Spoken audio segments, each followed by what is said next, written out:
Whistle, blue cheer, spick and span, lobster hands and cracking skin. Dip them into frothy water, watch a miracle come to be. Unless a man be born again with water and whiteness, the soul stays black and grimy, the child forever damned to hell and sin.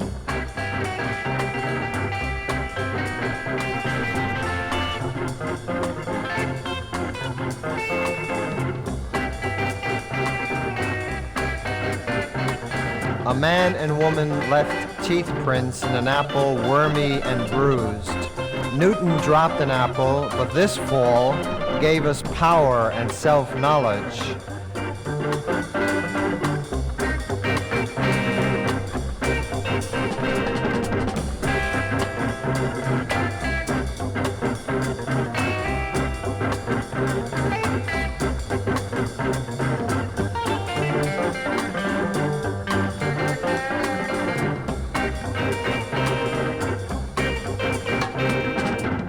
Can a sin reach far beyond the lines of gentleness and mercy, so that thousands, years and more, still cannot settle a doubtful score? I baptize thee into a new world. You are great and you stand tall. All your guilt just flowed away. Look, a dove, and isn't it white?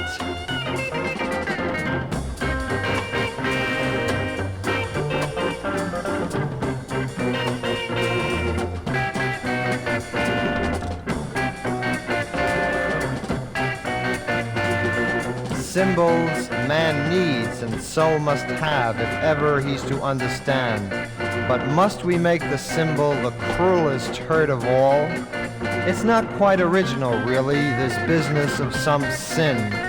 Water can't make it go away. More important is that Christ come in. Let's leave the child and make the man responsible for his fate. Christ can only be chosen. Water's no special gate.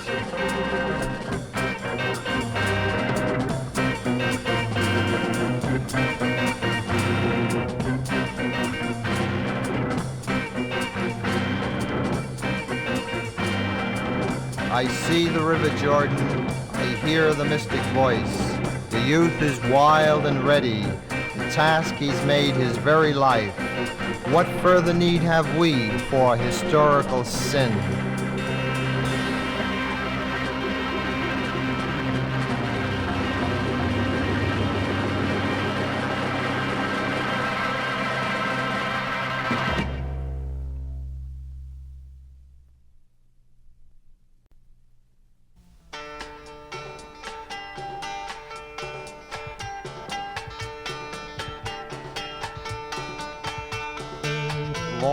Long lines snake around the pews, people standing fearful and remorseful. Bless me, Father, for I have sinned. Stop pushing, I'm the next to get in. Everything in church is quiet and peaceful. The red lamp shines on downcast faces. Sin is being rubbed away. Guilt is what we have to pay. I did all sorts of nasty things. I didn't put the church before my own. In fact, I played around the rules, but I honestly can't say I didn't know.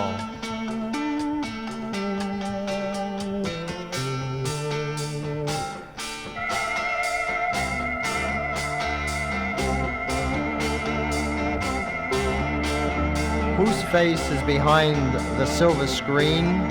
Whose voice mouths mutterings across a purple stall? A man, they say, is hiding there to lather away my sinful soul. Sin is something dark and dirty. You don't even speak about it face to face. Sin is what the voice in blackness labels. Conscience is what must play the game. Strangers all and strangers still, all this seems against God's will. 10 Commandments Moses dashed smack against a golden calf. People are hated and repelled, houses littered and offal filled, but I missed Mass and sat down to eat forgetting to dedicate and bless the meat. Hidden face behind the screen, hidden Christ shielded in gold, silent lines filled with hate. Is this not a dirge? Must I really participate? Long, long lines, don't scare me, please. Reveal my God, but don't hide him from me in darkness. I'm sorry for the real sin. I judged my brother, I hated his skin.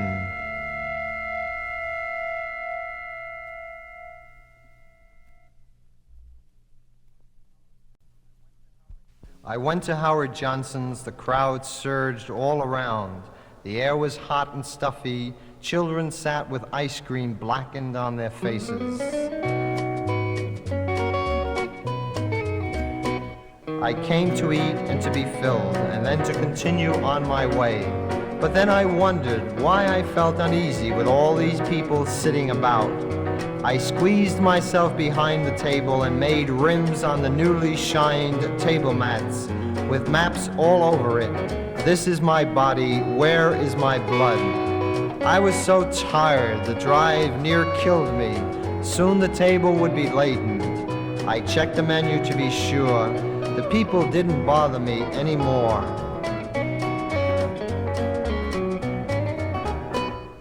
Church is always crowded. The kids are always clean. The dirt gets on your knees. There's carpets on the floor. The waiter stands about yelling orders from the floor. The people all around make me uneasy, but there's never any noise. Only sterile cleanliness, it seems, at least on the rims of all the people. There's not much food at church, only bread and wine. But I never get near the table. You have to stand in line. I don't like Howard Johnson's, but the food's just fine.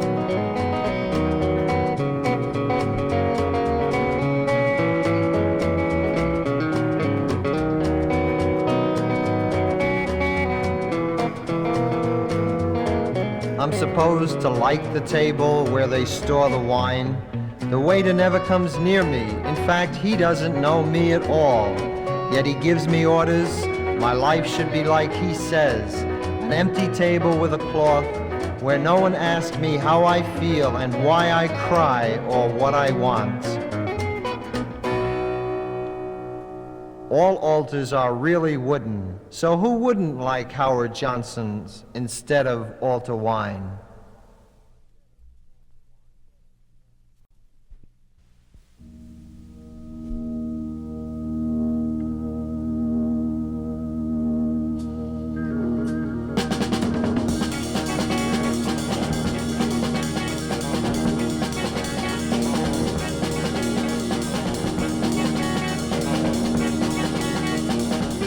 Cup brimming, eyes swimming, ruby red wine, gold in circles, gold in vision.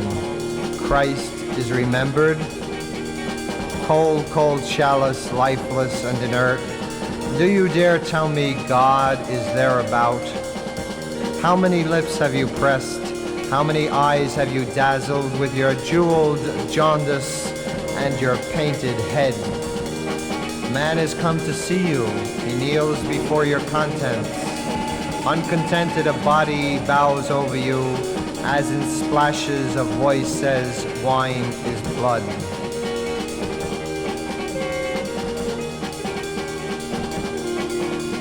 Cape Kennedy's launching pads dwarf us all in momentous roar, as man splits the heavens. Are you filled no more? Hearts still dripping change places, and death is no longer powerful. Your face, isn't it red? Chalice, cold, cold metal. Is God really here? I see myself mirrored as candles flame dances. My face seems distorted, contracted, smashed. My eyes sightless in the sun of a brilliance misplaced, of a radiance derailed.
I believe in the change. I know it can be triggered.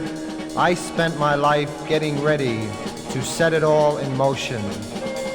Are we really here to shine, to give glory, or to quench thirsts that are integral, hearts that have ceased to beat, meaning's rhythm?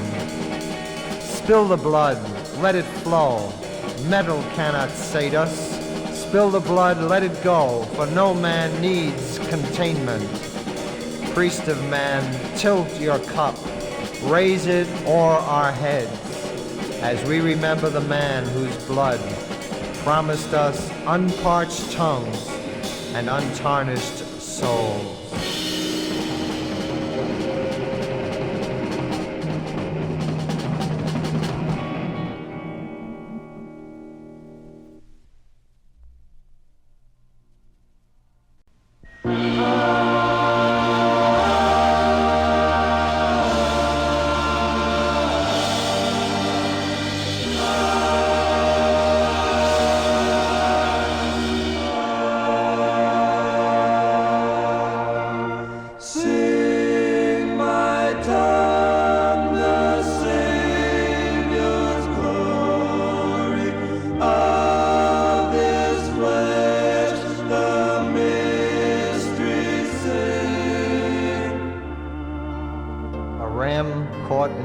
Writhing and wriggling, and a young man's life is suddenly spared.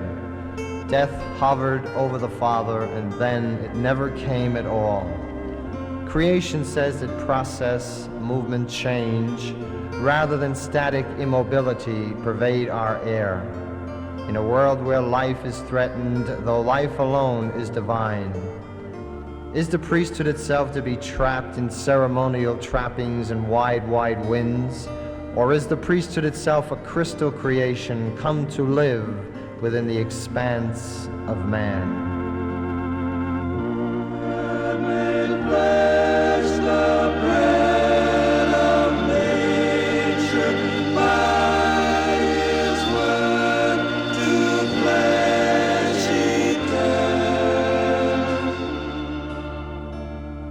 Priests were made to provide continuing presence, to assure continuity of life and all.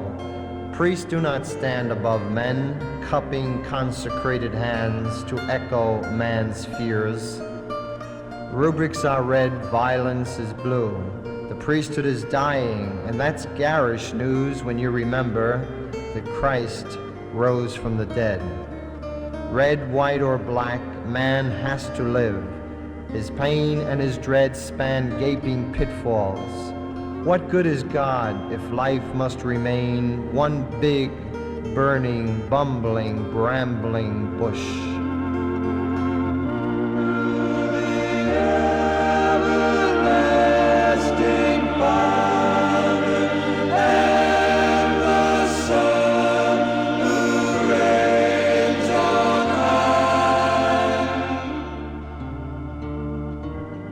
Priest has no magical powers, nor is he medicine man. He's simply flesh and hair like us all. But he's committed by profession to creation. He lays down his life so that others can hope. A priest without love for life is lifeless and dangerous. He can cant and he can carp, but unless he knows life as process and providing, prestige turns into perversion. God left his traces in all men, and the priest must mirror both the God and the godly. Let him possess both. Let him plunge into life. Lost there, other men will find him and themselves. To express discovery is to begin to share. To reach out and know is to celebrate. Rip off the robes, untie the cinctures. The priesthood can save itself in a worship of life.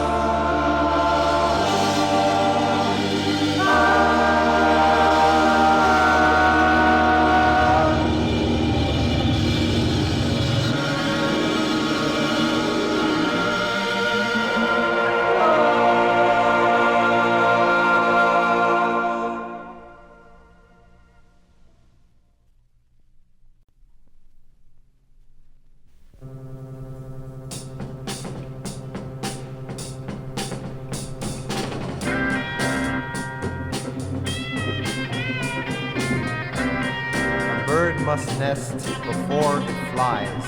A puppy nurses, then it walks. And on the symbols go, all to say that tomorrow's priest must be contained. But such advice has seen its time, for young men are not babies. The church must abandon its bassinets, and rectors leave the nurseries. Today, we've seen what Peace Corps means. Young bodies dot the land of Vietnam. Age is no barrier to original thought, and youth needs no baby trainer. To be a priest in today's fast world is something that calls for daring. He's called to lead and then to follow to the heights of humanness.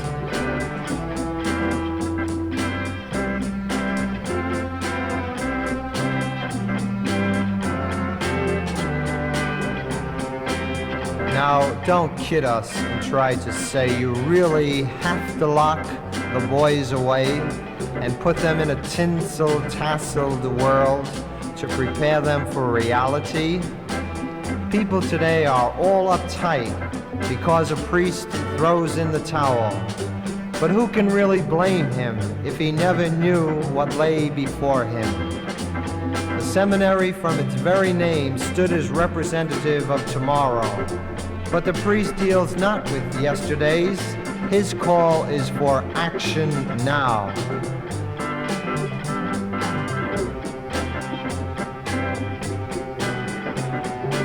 Let's admit that so many young men in the past were given hearts and flowers. Never rugged and mature, they were ordained and peddled wares that no one wanted. Seminaries of today are fast emptying out, and someone better begin to realize that young people love the theater of life. It's here that their drama unfolds. Arrested adolescence is the output of unreality. Priests are needed to rise to the challenges that a powerful thrust demands. Trust the young to know their moment. It's at their fingertips.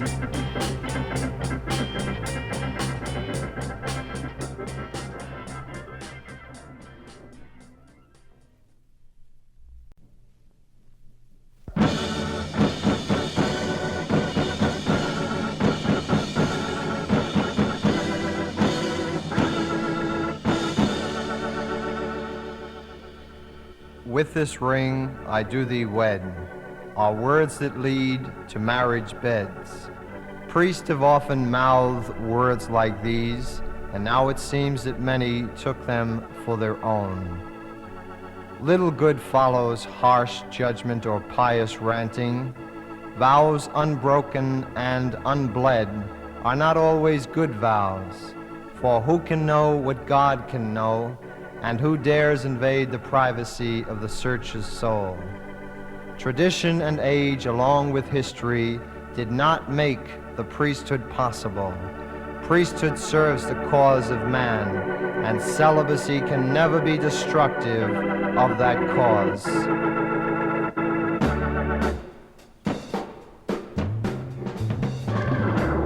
Why then are you celibate, priest of God? Do you fear your body and your manhood?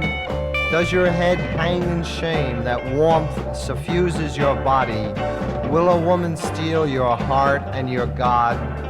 To be celibate means little more than assumed consecration, where the priest is positioned in power, that loneliness, timidity, and hate might know he stands opposed. Voluntary celibacy signs a manhood in reverence, and sex emerges not sterile but fertile in service. Womanhood is not spurned nor feared, but life is equally conceived and sustained. Priests are men of clay and fire, who offer body and soul together united, as beacons where fog distorts, so that God emerges from within those served. To be celibate is to make a gift of oneself, not in base, selfish prostitution, but in genuine acceptance of greater opportunity, never dwelling on the gift that was made.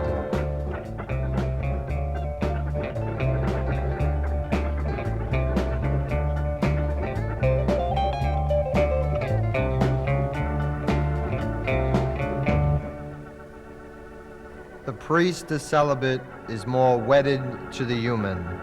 Qualities of kindness, tenderness, mercy, and sympathy must even more exude and suffuse. He knows that sex is creative, and it was sex that made him possible.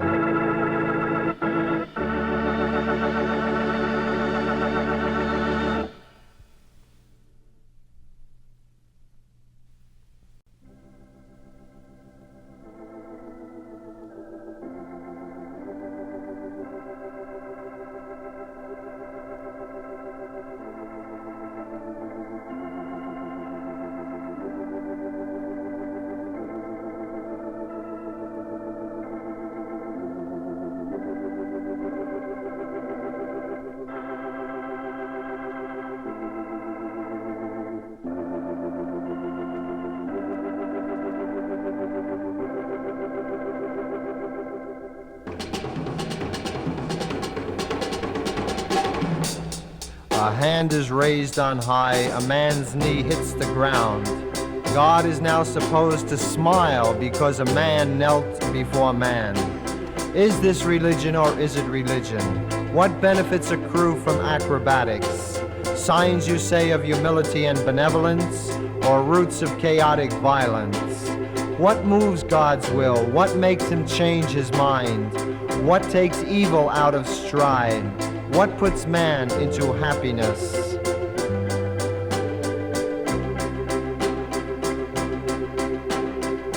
Happiness from God alone does not flow. His minister but deceives us if we for one short minute feel God's gifts are freely scattered. Why the attempt to escape from life? Why flee reality? There's more to God than simple bait. Our relation is not built on meekness. Blessings on these little men who try to deceive themselves and God. The priest indeed can help, but not by masking God and man. Knee that's bent, bend no more. Man must ever stand more tall. God can't change, it's man that must. For man's received all that God has given. God blesses when he respects, and he did this in creating. What God now wants is development and squeezing all he's given. Don't beat the air in vain crossings, don't hit the ground, it's really not worth it. Priest must ever lift man up, opening his eyes to see what he already has.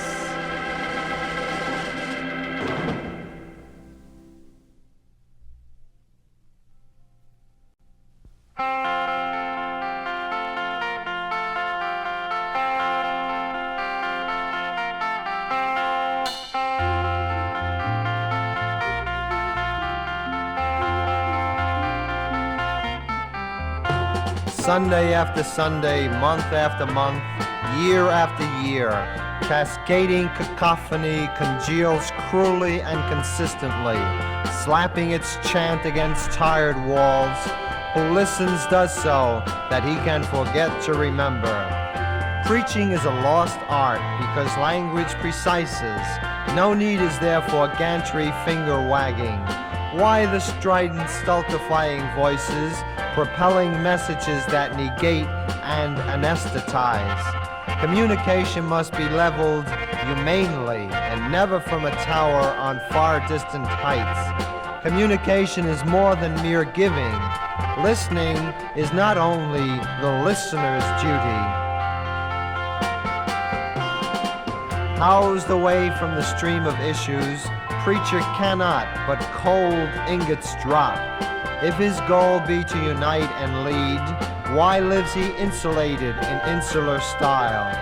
In the beginning a word was, and it was with God.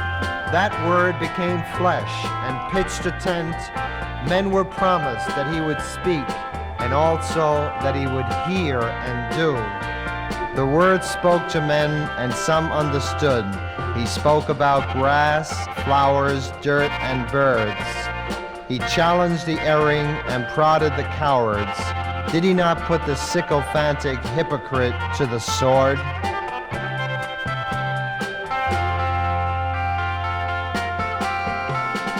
Christ knew the idiom because he was part of the times, and men at least respected him for being like them.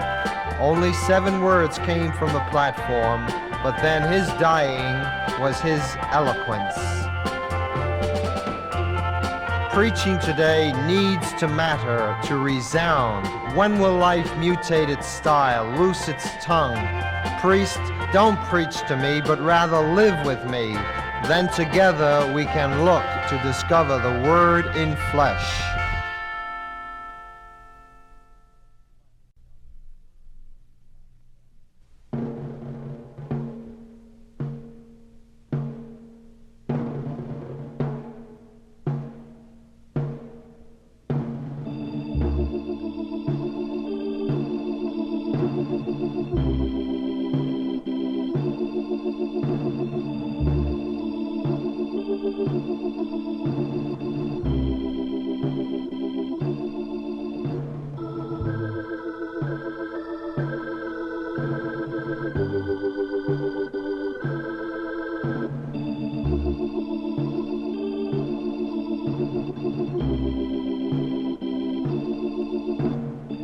Day's gleam spent, the tube shines brightly. Black trousers hang in neat stacked stalls. Tomorrow beckons, but its urgings carry little power against a plastic-lit world.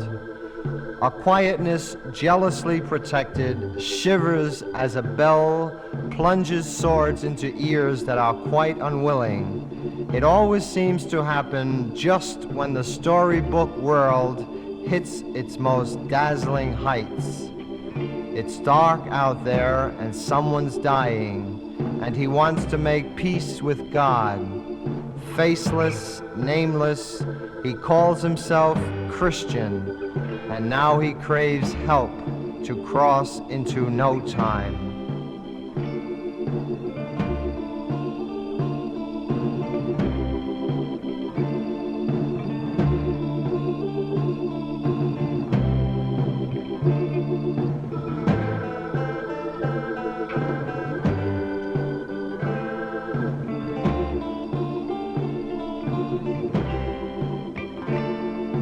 Oils, stock, stolen book, armed with these, black trousers scale the stairs. Breathe easier, breathe stronger, unknown Christian, help is on the way. Christians depend on priests so fiercely at life's ebb, they turn the priest into another god. Life for them is so many signs, and religion's soothsayer help them live in marginal mystery. When death beckons, fear is bound to choke. A life appears at its real, true worth, and no amount of oil or lemon can make whole a promise unused and unsung. Death is no trifling matter, no plastic form does it take. People who face it need vigor and strength to face a future whose awesomeness reverberates, because no one who saw death has ever returned to tell. As waxen flesh is pressed and imprints coldly formed, as 5 senses are smeared with oil and water, the priest must wish that his presence and rites were not so desperately canonized by all concerned.